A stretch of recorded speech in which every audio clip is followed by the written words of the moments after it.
관세 이펙트가 나올지 안 나올지 모르는 상태에서는 미국 우선주의까지는 아니더라도 미국이 강한 거를 인정하는 그런 내러티브가 나올 소지가 있는 거예요. 자사주 소각. 예. 그게 먼저죠. 예. 의무화한다니까. 예. 자사주 소각을 하면 자사주 갖고 있는 사람들 많이 갖고 있는 거는 플러스 되지 않겠습니까?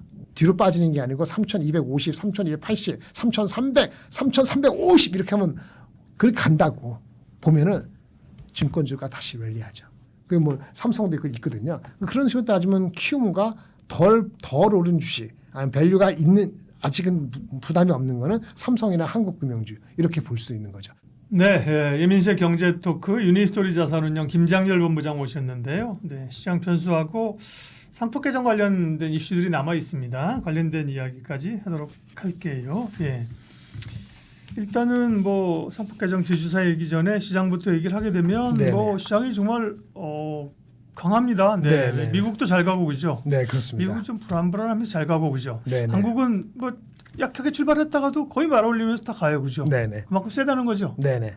네. 그렇죠. 어디까지 보십니까? 미국은 관세가 예. 자기네 입장에서 이기는 게임이다. 그렇죠. 라고 지금 확인되니까 네. 근데 관세로 인한 소비자들의 피해나 인플레 걱정은 아직 나타나고 있지 않은. 밀어두고 그렇지. 그렇죠. 그러니까 달러가 다시 강세가 되고 있잖아요. 그렇죠. 네. 어제 보세요. 유로화가 달러 대비 약세가 심했습니다. 관세 15%는 낮아진 게 좋은 게 아니고 그걸 내야 되네.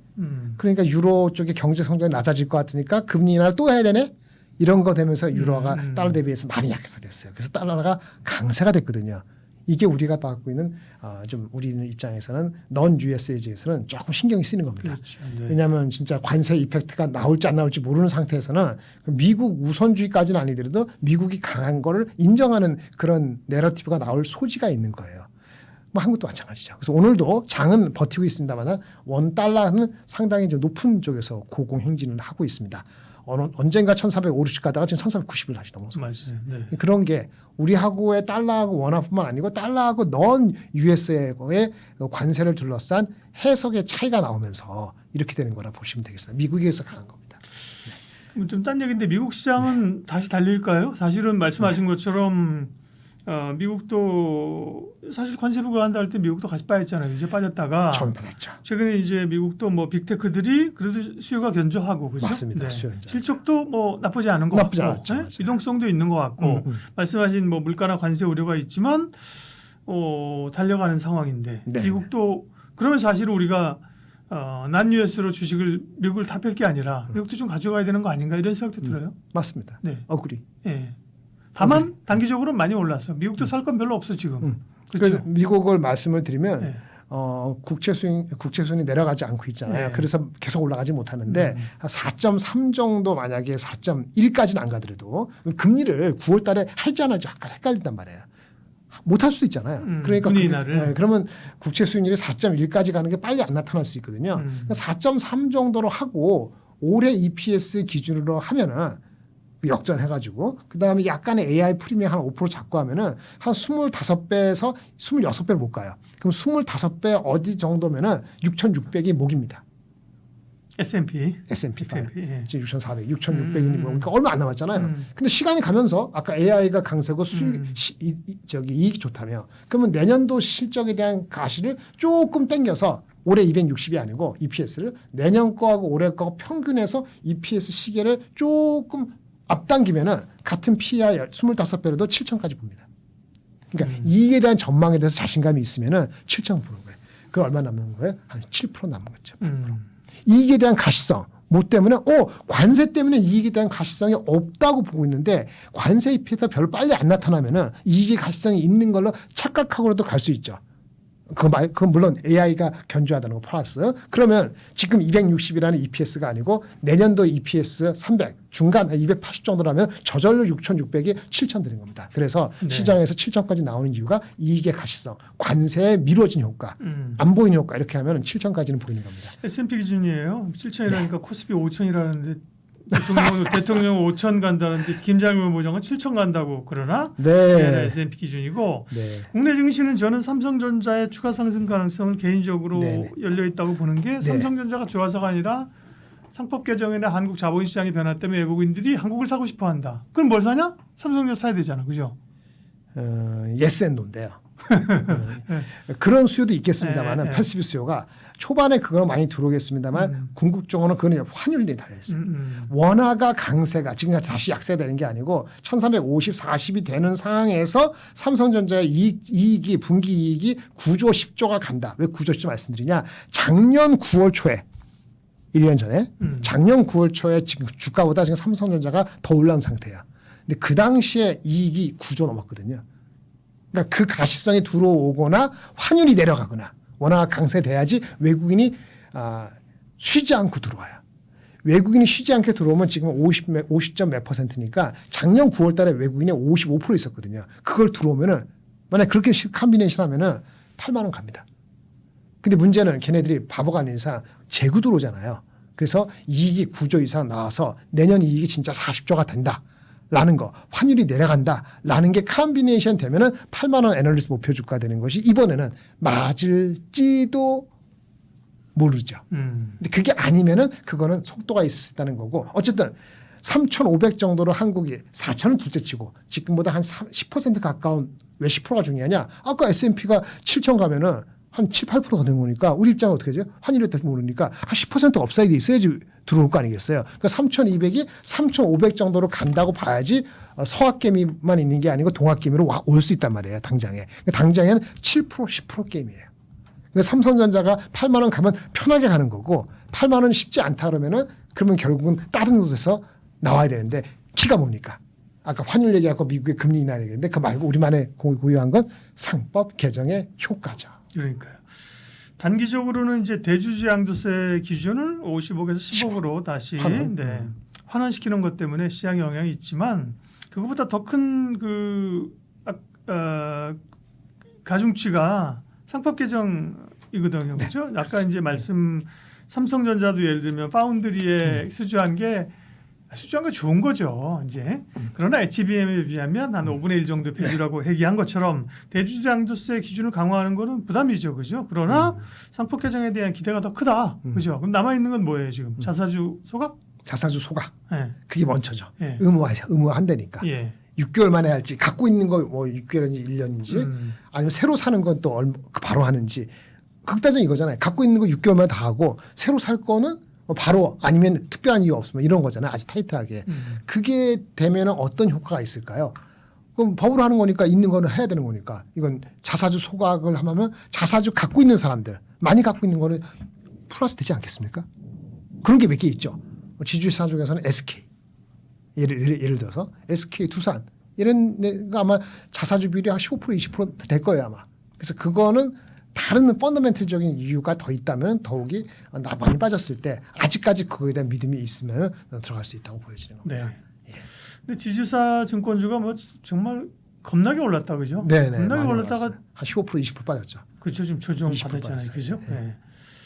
그러면 이제 기회가 또 옵니까? 조정 받을 때 좀 사도 됩니까? 네, 지주부터 말씀드리면 네. 지금 말씀드린 것처럼 자사주 소각을 명시하는 게 분명히 되면은 예. 자사주가 많은 주식은 모멘텀이 있을 겁니다. 아까 SK하고 두산이 자사주 비중이 많아요. 네.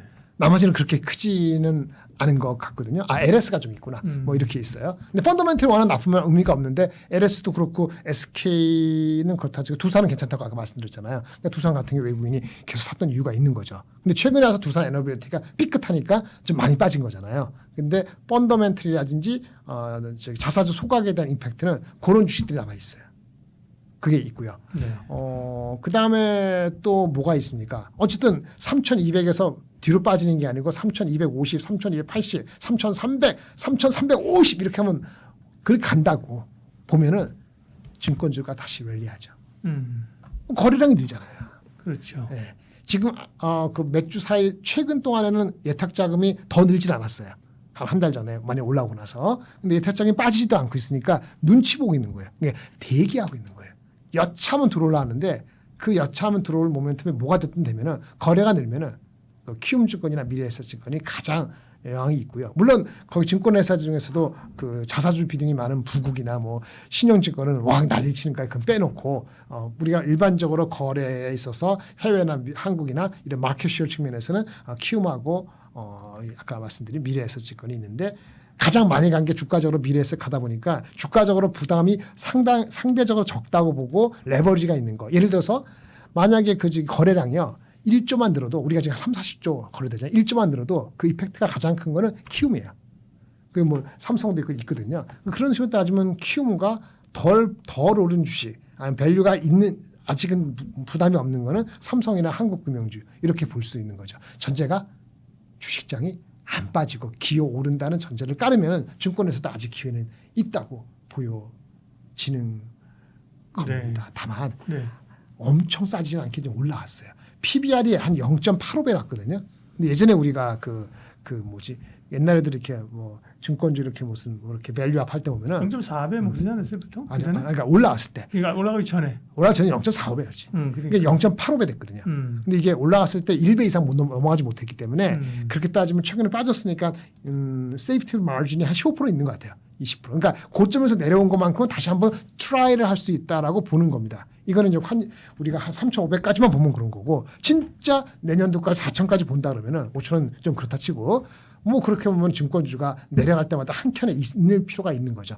지주회사하고는 좀 다른 의미가 되는 거예요. 그리고 맨 마지막에 말씀하시면 은행주가 이렇게 골 때리는 거죠. 네. 상대가 이렇게 말씀하다 보니까 은행주는 어떻게 느끼세요?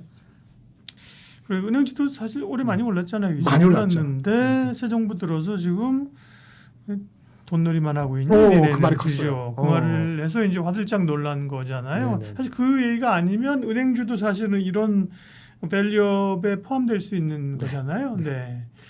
그럼 은행도 좀 쉬어야겠네, 그죠? 쉬었다가 너무 빠지면. 그렇죠. 은행도 그러니까 지주하고 증권하고 은행을 본다면은 밸류에이션 상으로는 은행이 가장 아직 여유가 있어요.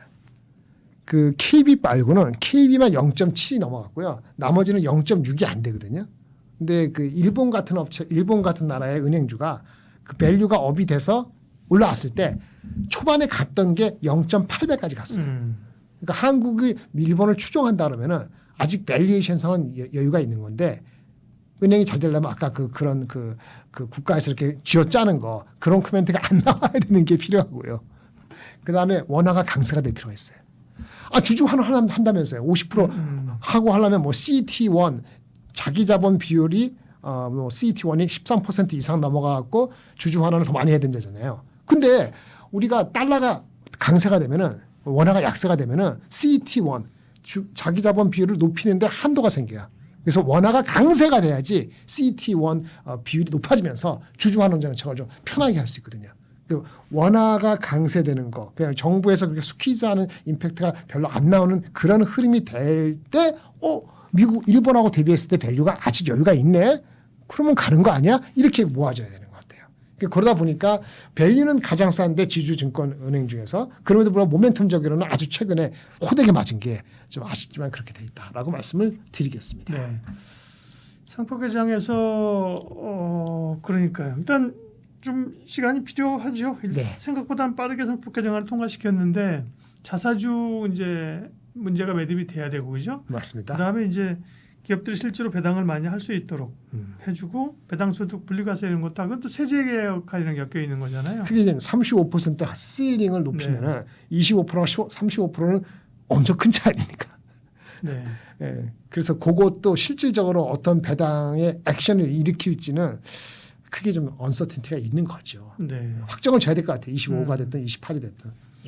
어쨌든 종합해 보면 지주사나 증권주 네. 거기다가 플러스 금융주까지 해도 조정 폭이 있지만 기회가 남아 있다. 예. 그죠? 네. 근데 실렉트하게 하시네. 네, 네. 만약에 저는 은행을 한다면 결국은 KB고요. 네. 가장 걔네가 못 가면은 아무것도 못 가요. 물론 밸류가 가장 높긴 하지만은 그러니까 증권주는 아까 말했던 것처럼 키움이냐, 네. 삼성이냐 요 정도 개념인 거고, 그다음 지주는 두산, SK 하나 더 한다면 CJ 요 정도 개념에서 많이 낙폭 가대한 걸 중심으로 좀 어프로치를 해볼 수도 있다라고 보여집니다. 네. 이 은행은 사실 말씀하신 것처럼 대장주는 이제 KB가 대장주이고요. 맞습니다. 그동안에 이제 사실 메리츠금융 같은 경우가 전에 잘 갔었는데 많이 선반영을 했죠. 네, 그리고 여기는 저 홈플러스 때문에 발목이 좀 잡혀 못 가는 것 같고요. 네. 맞아요. 금융주까지도 지주사 일본의 사례들을 보면 사실 우리가 지금 온 게 다 왔다고 할 수 없는 거잖아요, 그죠? 일본은 사람 아까 은행 말씀드린 네네. 은행은 한 0.89배까지 가는데 지금 0.6배가 채 안 되니까 밸류에이션 상으로는 은행이 가장 좋아요. 그러니까 주주환원 정책을 계속할 수 있는 워낙 강세의 흐름이 지속되고 국가에서 쪼지만 않으면은 흐름은 가장 안전하게 할 수 있는 게 은행이고 그래서 미리 간 측면이 있는 거예요. 증권은 거래가 많이 되다 보니까 그렇죠. 증권은 좀 변동성이 클 수밖에 없는 거죠. 그러니까 뭐 거래량이 뭐 1조, 2조 는다 그러면 그거 계산해서 ROE가 얼마 느냐 하면은 키움증권 먼저 사고 두 번째 삼성증권 사고 이렇게 사는 거예요. 너무 심플한데 여기 약간 테크니컬한 이슈가 되는 거죠.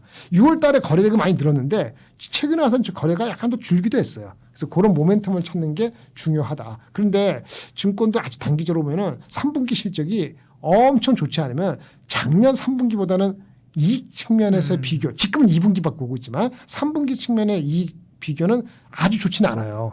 그렇기 때문에 지금 이게 갈 때 가야 되는데 이게 9월 이후에는 제가 똑같은 얘기를 할 수 있을지 잘 모르겠어요. 올라갈 때는 8, 9월 넘어가기 전에 3분기 실적 신경 쓰기 전까지가 모멘텀이 있으면 있다. 증권은. 그렇게 말씀드리겠습니다. 네, 유니스토리 자산운용 김장렬 본부장님 함께했습니다. 고맙습니다. 감사합니다. 네.